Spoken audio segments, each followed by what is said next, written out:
Have you ever had a sales conversation that's starting to get a little derailed, starting to go south? Well, it might be time to apply the CPR method to resuscitate this deal. So let's take a look at the acronym and kind of unpack this.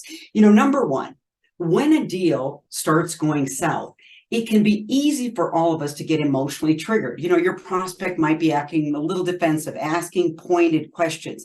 And in order to stop that emotional reaction from you, the fight or flight response, curiosity is king or queen. And how I apply curiosity is asking one question. What is informing that person? What is making that person react defensively to me? Ask pointed questions, ask skeptical questions, because the fact is there's generally a backstory here. For example, this might be a prospect that just got burned by another organization, not even in your industry. And so they're being highly skeptical to make sure they don't get burned again.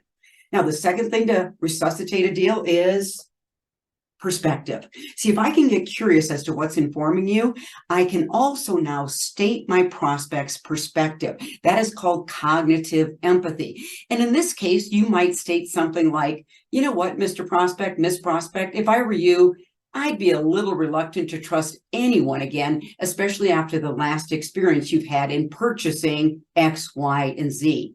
And then finally, the response. Because if you can get curious, if you can state another person's perspective, state empathy, show empathy, I promise you, the response and the relationship is going to be different. It's going to be one that's emotionally intelligent, collaborative, and not defensive. So if you see a deal going south and needs a little resuscitation, just try the CPR approach. You'd be amazed at how it works.